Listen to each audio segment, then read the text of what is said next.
like there's one thing I feel really good about. It's like, hey, Billy, you know, you're a little kid. It's been a long time. And you get to say, "I told you so." Yeah. I told you so. I told you so. Yeah.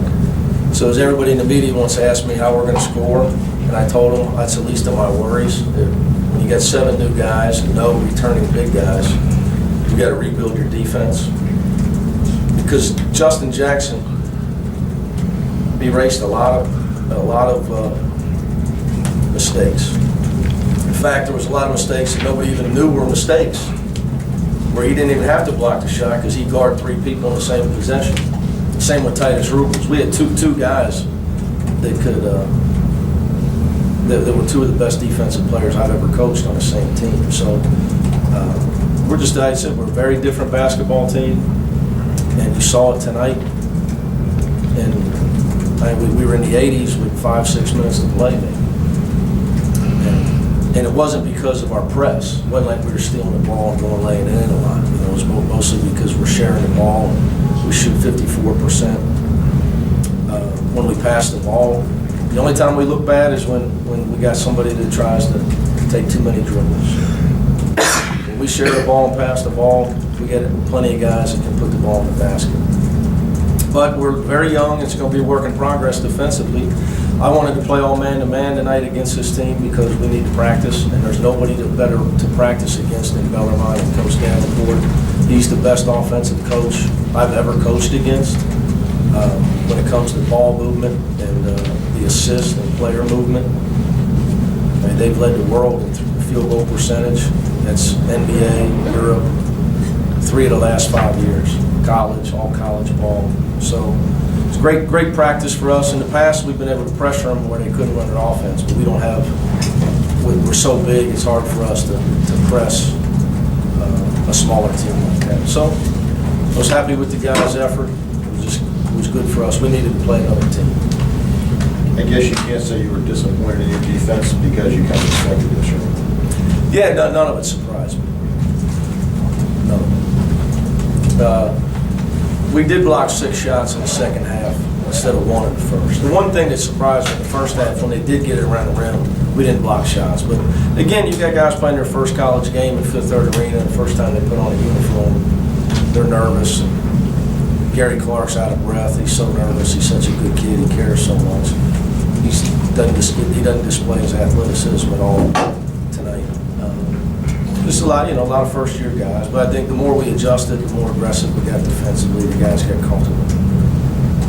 Sean Mormon certainly showed the intensity that you talked about. He's one guy who definitely did live up to. Yeah, he's got 8 deflections in 16 minutes. So, if I can just get him to take care of the ball, don't turn it over, and make sure he's got great shot selection. He's a problem defensively. He's a problem. He's the best perimeter defender, talent-wise, I've ever coached. Now, once he gets the cerebral part of defense, when to challenge people, when to rotate, when to help, when to be a little bit more aggressive, he'll be a great defensive. He'll be the best perimeter defender I've ever coached. Right now, I'd say that's Cashmere Wright. But, as a freshman, he's the best. No question. And you showed, I guess, what Octavius, he showed what he can do. Yeah, there's a reason he's back. There's a reason we recruited him. We recruited him for a reason. And we need his experience. That's why I told him when I met with him about coming home. I said, we need a Bearcat. We're losing our 2 guys at the same time. You lose 2 anchors defensively. And his offense, you can see, is vastly improved. But he's 220 where he was 190 when he was here before. He always had the talent. He just wasn't physically ready. When we brought him in, he wasn't physically ready. Pretty solid debut for Quadri, at least offensively. Yeah, he wasn't terrible defensively. For people wondering, he's a really good shooter. I'm disappointed in his missed free throws. He can make open shots. That's not a problem for him. But he's a very smart player too. Very hard for him to guard guys at the 3-point line. Again, That's just, Bellarmine poses that problem for us.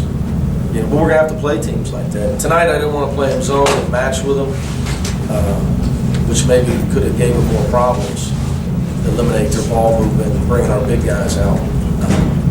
We needed to practice our man-to-man defense. We needed to get exploited so our guys understand where we have to improve.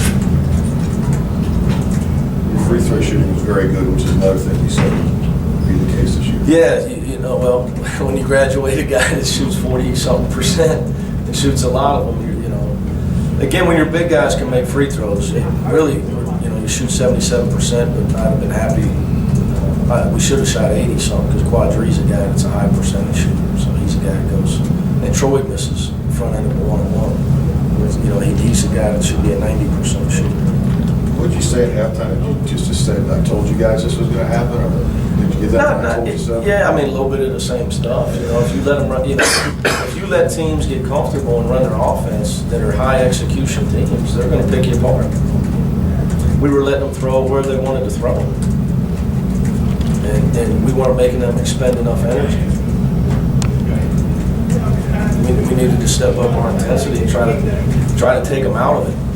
You know, they're an execution team. You let them execute, they're going to pick you apart. Did you guys just kind of think you had a one there when they came back in the end? No, I mean, strategically, again, I could have done some. I could have called timeout, but I just, you know, we need to learn lessons. I really didn't want to. I didn't want to win by 15 or 20. We were up 15. I'd much rather not win by 15 or 20, so I can say I told you so. Why not? Obviously. Right. So that, instead of them saying, hey, we won by 20, now I can say I told you so. So strategically, I could have done some stuff. I had Jamari in there, trying to get him some minutes. I had, on a defensive possession, I didn't have Deshaun in there. I had Jermaine Sanders on their best player. Stuff that, you know, it's not going to happen in a real game. How much too does it help, at least with a young team, getting them to feel that game get tighter coming down the stretch, because inevitably it's going to happen. Well, it's like Kevin's got to learn. He gets a defensive rebound, and you got to call timeout if you're off balance. You can't throw a pass across the rim. That they said that gave it to them. We said Troy, Yeah. You can't do that. So we talked about all that, but now we can show it on film. You know, without SK, again, you don't have those guys in there. They're going to be in close games, end of game situations, and they got to make sure they handle it well. Like Deshaun Warman threw a cross-court pass where John Hampton got knocked out of bounds. Ball was out of bounds, but anyway, you know, you can't throw that. You got to call timeout. You can't throw cross-court passes when you're holding the ball with a lead. You know, and again, I probably would have had, in a different scenario, I'd have had Farad in there handling the ball. He's a great free throw shooter, and he's our quickest guy with the ball. But I really want to see how Deshaun was going to handle that situation. So I just don't approach it all like some other people. Some people are winning at all costs. I'm trying to, this is a practice game for me. So Bellarmine played great. Thanks, Coach. Thanks, guys. Let's go.